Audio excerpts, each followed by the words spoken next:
അള്ളാഹുവിൻ്റെ നിയമങ്ങൾ അംഗീകരിക്കുന്നിടത്തും നടപ്പാക്കുന്നിടത്തും നിശ്ചയദാർഢ്യവും വ്യക്തമായ നിലപാടും ഒരു മുഅ്മിനിൻ്റെ നല്ല ഗുണമാണ്.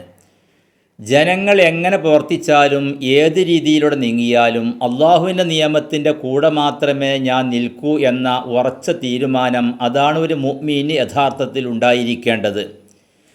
ചില മനുഷ്യന്മാരുണ്ട്, ജനങ്ങൾ നല്ലത് ചെയ്യുകയാണെങ്കിൽ അവരെ കൂടെ നല്ലത് ചെയ്യും, തിന്മയിലേക്ക് ജനങ്ങൾ പോകുന്നുവെങ്കിൽ തിന്മ ചെയ്യാൻ അവരെ കൂടെ ഉണ്ടായിരിക്കും. വ്യക്തമായ നിലപാടുകളോ കാഴ്ചപ്പാടുകളോ ഇല്ലാത്ത മനുഷ്യർ. ഇത്തരം ആളുകളെക്കുറിച്ച് നബി സല്ലല്ലാഹു അലൈഹി വസല്ലമ തങ്ങൾ പറഞ്ഞു, നിങ്ങൾ അവരോടൊപ്പം നിൽക്കാൻ പാടില്ല. ലാ തകൂനു ഇമ്മഅ. ഇമാം തുർമുദി റളിയല്ലാഹു അൻഹു റിപ്പോർട്ട് ചെയ്ത ഹദീസിലൂടെ നബി സല്ലല്ലാഹു അലൈഹി വസല്ലം പറയുകയാണ്, ലാ തകൂനു ഇമ്മഅത്തൻ. നിങ്ങൾ ഇമ്മഅത്താവരുത്. ഇമ്മഅത്തെന്ന് വച്ചാൽ യഖൂലു ലി കുല്ലി അഹദിൻ അന മഅക്ക്. എല്ലാവരോടും പറയും ഞാൻ നിൻ്റെ കൂടെയാണ്. തൻ്റെ കൂട്ടുകാരൊക്കെ മദ്യഷാപ്പിലേക്ക് കയറുമ്പോൾ അവരോട് കൂടെ വിളിച്ചാൽ ഇവനും പോകും.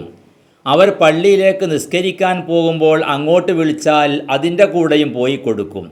വ്യക്തമായ ഒരു നിലപാടുകളോ ഒരു ഉറച്ച തീരുമാനമോ അദ്ദേഹത്തിനില്ല.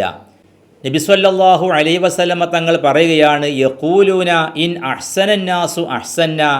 അവരുടെ നിലപാട് ഇതാണ്, ജനങ്ങളൊക്കെ നല്ലത് ചെയ്യുകയാണെങ്കിൽ ഞാനും നല്ല കാര്യം ചെയ്യും. വയിൻ ലലമു ലലംന. അവരൊക്കെ വേണ്ടാത്തരത്തിലേക്ക് പോകുന്നുവെങ്കിൽ വേണ്ടാത്തരം നമ്മളും ചെയ്യും എന്നല്ലാതെ വ്യക്തമായ നിലപാടുമില്ലാത്ത ആളുകൾ. നബി സല്ലല്ലാഹു അലൈഹി വസല്ലമ തങ്ങൾ പറഞ്ഞു, നിങ്ങൾ അങ്ങനെയാവരുത്. നിങ്ങൾക്ക് സ്വന്തമായൊരു തീരുമാനം വേണം. അള്ളാഹു തആല എന്താണോ തീരുമാനിച്ചത്, അള്ളാഹു എന്താണോ നിയമമാക്കിയത്, ആ നിയമത്തിൻ്റെ ഒപ്പം നിൽക്കുകയും അതിനെതിരെ തൻ്റെ കൂട്ടുകാരും മുഴുവൻ ജനങ്ങളും എതിരാണെങ്കിൽ പോലും തീരുമാനത്തിൻ്റെ കൂടെ ഉറച്ചു നിൽക്കാൻ മുഅ്മിനെ കൊണ്ട് സാധിക്കണം. നബി സല്ലല്ലാഹു അലൈഹി വസല്ലം പറഞ്ഞു, വലാകിൻ വത്തിനു അൻഫുസകും. നിങ്ങൾ സ്വന്തം തടിയെ നിയമത്തിൽ നിങ്ങൾ ഉറപ്പിച്ച് നിർത്തണം. ജനങ്ങൾ നല്ലത് ചെയ്യുമ്പോൾ നല്ലതിനവരെ കൂടെ വേണം. പക്ഷേ വേണ്ടാത്തരം ചെയ്യാൻ പോവുകയാണെങ്കിൽ അവരോട് നിങ്ങൾ രാജിയാവുകയും വേണം. ഇങ്ങനെ നിയമത്തിൻ്റെ കൂടെ നിൽക്കണം. അതാണ് നിലപാട്, അതാണ് നിശ്ചയദാർഢ്യം, അതാണ് ഒരു മുഅ്മിനായ മനുഷ്യന് ഉണ്ടായിരിക്കേണ്ടത്. അല്ലാഹു സുബ്ഹാനഹു വ തആല അവൻ്റെ നിയമങ്ങളെല്ലാം അംഗീകരിക്കുന്ന സ്വാലിഹീങ്ങളെ കൂട്ടത്തിൽ പെടുത്തി അനുഗ്രഹിക്കട്ടെ. വൽഹംദുലില്ലാഹി റബ്ബിൽ ആലമീൻ.